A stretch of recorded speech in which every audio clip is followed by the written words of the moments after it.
की बड़ी जानकारी सामने आई है। जम्मू में आतंकियों से मुठभेड़ हुई है सुरक्षा बलों की। सिधरा इलाके में आतंकियों से मुठभेड़ की जानकारी। सुरक्षा बलों ने पूरे इलाके को घेर रखा है। लगातार इस क्षेत्र में सर्चिंग ऑपरेशन चलाया जा रहा है। 3 आतंकी मारे गए हैं, बड़ी जानकारी सामने आ रही है। आपको बता दें कि जम्मू कश्मीर की वही तस्वीरें जिस क्षेत्र में सर्चिंग ऑपरेशन सुरक्षा बलों की तरफ से चलाया जा रहा है।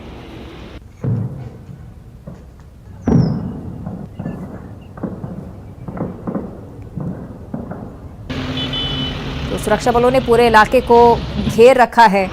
साथ ही साथ मुठभेड़ में जो जानकारी सामने आई है, 3 आतंकियों के मारे जाने की खबर है। सुरक्षा बलों ने पूरे इलाके में सर्चिंग ऑपरेशन चलाया हुआ है। तो 3 आतंकवादी मारे गए हैं, बड़ी सफलता सुरक्षा बलों के लिए। मुठभेड़ की ये जानकारी जम्मू कश्मीर से। कश्मीर की इस वक्त की सबसे बड़ी खबर सिर्फ न्यूज़ 18 इंडिया पर सुपर एक्सक्लूसिव के साथ।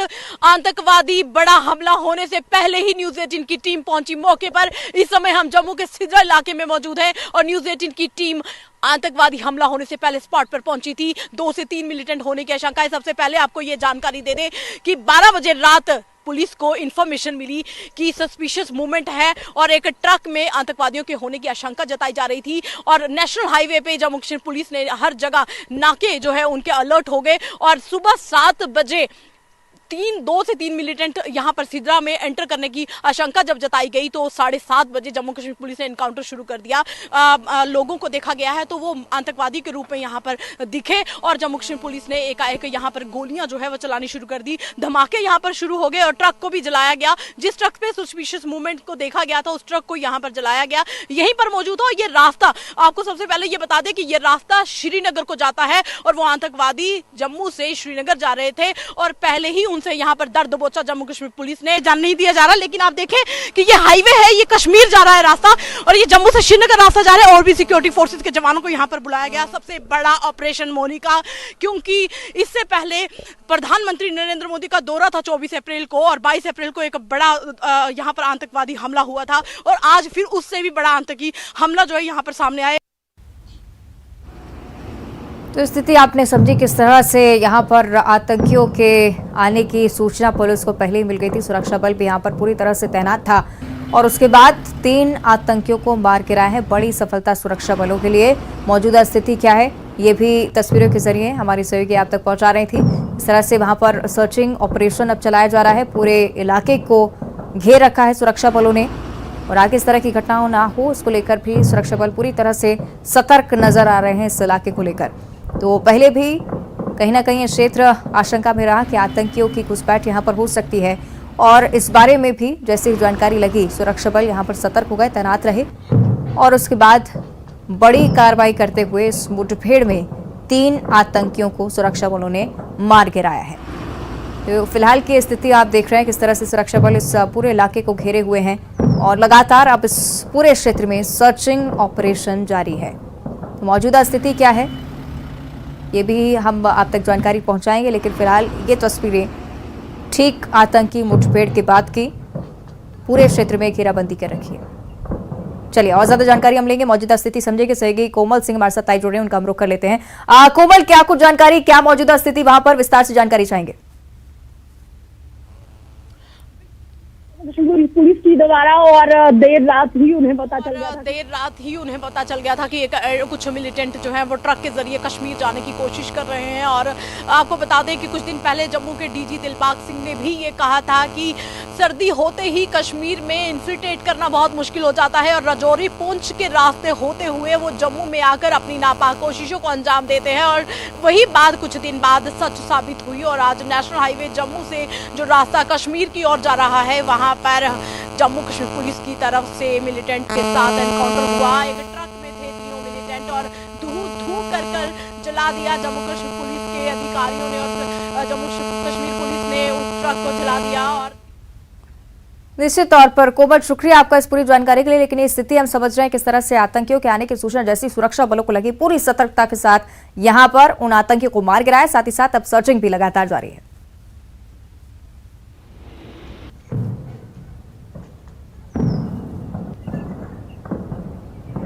क्षेत्र की तस्वीरें आपको दिखा रहे हैं जहां पर सुरक्षा बलों की तैनाती लगातार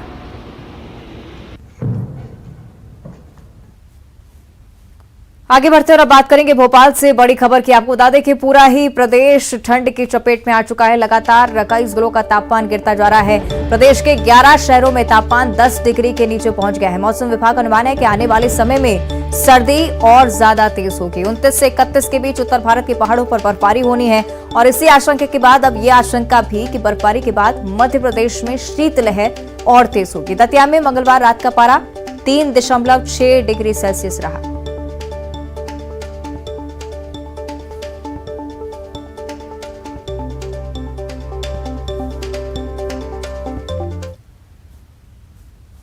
और अब आपको गुना की तस्वीरें दिखाते हैं, जहां सर्दी का सितम लोगों पर कहर बनकर टूट रहा है। जिले का न्यूनतम तापमान 9 डिग्री के करीब जा पहुंचा। लोग शाम होते ही अलाव का सहारा लेकर सर्दी से अपना बचाव करने की कोशिश कर रहे हैं। मौसम विभाग की माने तो अगले 3 से 4 दिनों में सर्दी का सितम जारी रहेगा।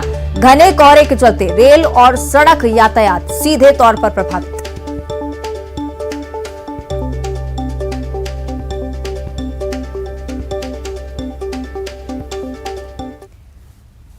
और कुछ इसी तरह की स्थिति दतिया में भी है। लगातार तापमान गिरने की वजह से आम जन बुरी तरह से प्रभावित हो रहा है। सबसे ज्यादा मुसीबत स्कूली बच्चों की है, जो सर्दी में ठिठुरते हुए स्कूल पहुंच रहे हैं। उत्तर भारत की ओर से आने वाली सर्द हवाओं के चलते जिले में पारा 4 डिग्री के करीब पहुंच गया है। देर शाम होते ही लोग घरों में दुबकने को मजबूर हो गए हैं। मौसम विभाग की माने तो अभी पारा कुछ और दिनों तक कहर ढाएगा और फिर धीरे धीरे तापमान में इजाफा होगा, लेकिन फिलहाल तो सर्दी से कोई राहत की जानकारी नहीं।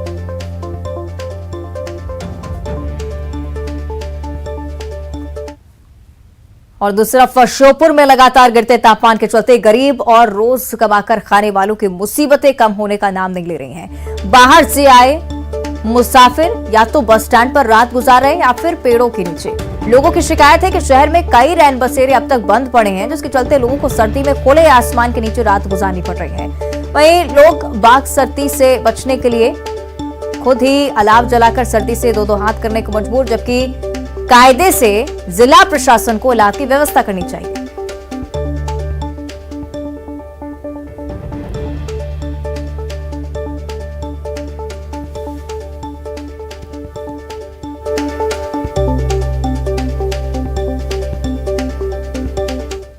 रोड पे पड़े हैं कि ठंड के मारे भाई साहब कपड़े हमारे कुछ विश्वास नहीं है भाई साहब। कम्बल रहने रेन बसेरा वगैरह बंद है, सब बंद है भाई साहब। सब ठंड के मारे ऐसे ही कट रहे हैं भाई।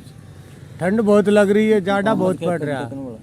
क्या करें भाई। नगर पालिका ने लकड़ी वगैरह डलवाई हो? कुछ भी नहीं डलवाई, हमको नगर पालिका वाले ने नहीं डलवाई लकड़ी।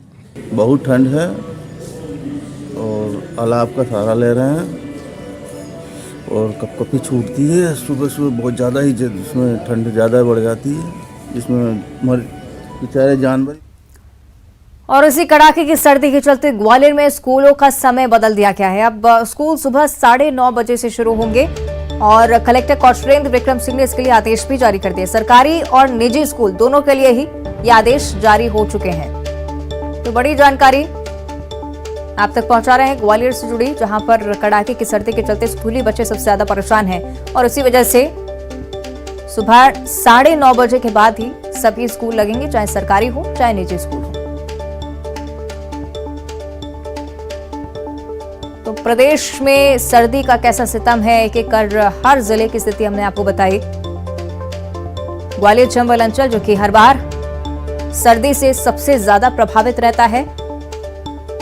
ग्वालियर शहर में भी कड़ाके की सर्दी और स्कूली बच्चे इससे सुरक्षित रहें, इसके लिए ये बड़ा फैसला। 9:30 बजे के बाद ही सभी स्कूल संचालित किए जा सकेंगे। सरकारी स्कूल और निजी स्कूलों दोनों के लिए ही कलेक्टर ने आदेश जारी कर दिए हैं।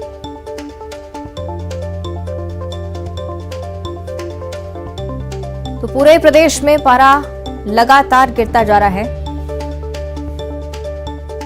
और उसको लेकर हम और ज्यादा विस्तार से जानकारी लेंगे, गुना की स्थिति समझेंगे। सहयोगी विजय जोगी हमारे साथ लाइव जोड़न कम रुक कर लेते हैं। विजय, क्या स्थिति गुना की और आने वाले समय के लिए क्या कुछ संभावनाएं?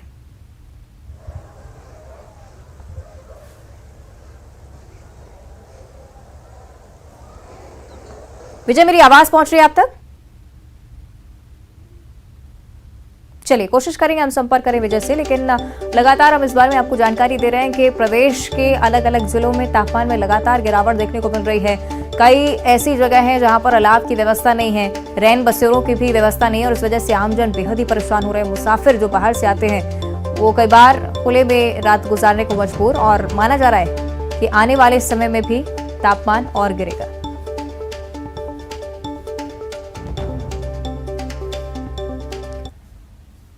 आगे बढ़ते बात करेंगे बिलासपुर की। बड़ा रेल हादसा होते होते टल गया। आपको बता दें कि एक ट्रैक पर यात्री ट्रेन और मालगाड़ी आमने सामने आ गए। हादसा होने से पहले ही ड्राइवर ने मालगाड़ी को रोक लिया। एक ट्रैक पर दो ट्रेनों के आ जाने से यात्रियों में भी डर का माहौल बन गया। रेलवे ने हालांकि घटना की जांच के आदेश दे दिए हैं। इसकी भी लापरवाही रही उस पर सख्त कार्रवाई के निर्देश भी हैं। लेकिन ये स्थिति आपको बता रहे हैं, तस्वीर के जरिए भी समझिए किस तरह से यात्री ट्रेन और मालगाड़ी आमने सामने आ गए। हालांकि मालगाड़ी के ड्राइवर ने वक्त रहते गाड़ी रोक ली और कोई बड़ा हादसा नहीं हुआ।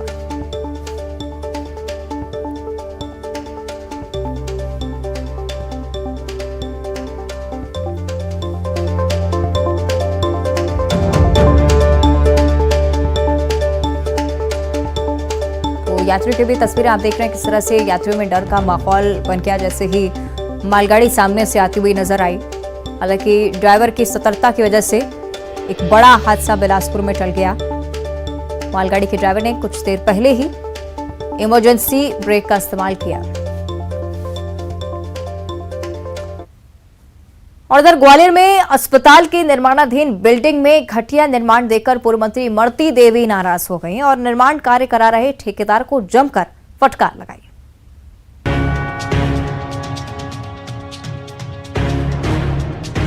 डबरा में अस्पताल की निर्माणाधीन बिल्डिंग में घटिया निर्माण कार्य को देखकर पूर्व मंत्री इमरती देवी भड़क गईं और निर्माण कार्य में जुटे ठेकेदार को जमकर फटकार लगाई।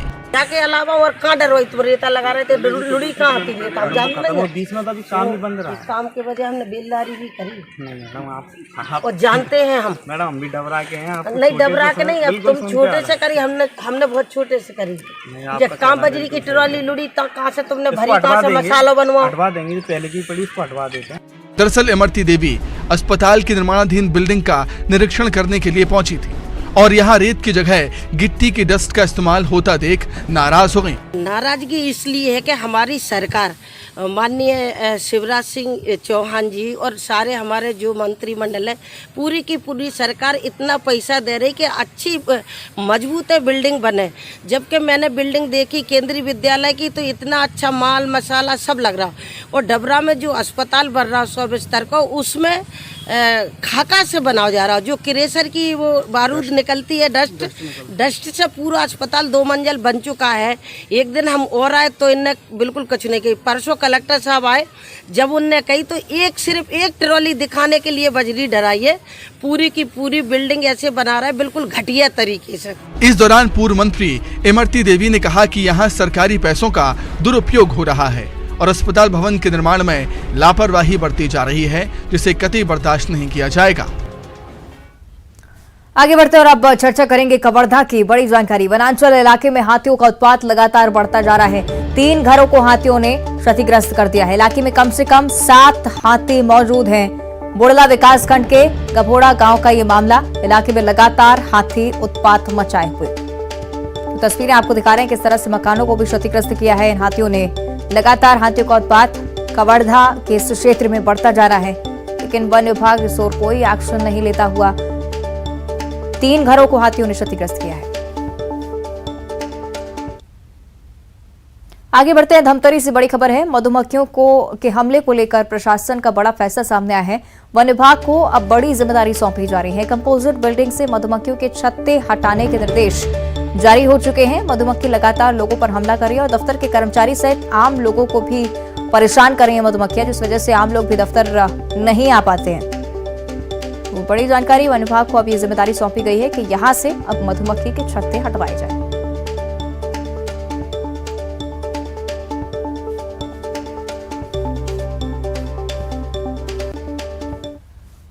और इसी के साथ बुलेटिन में इतना ही। देखते रहिए न्यूज़ 18।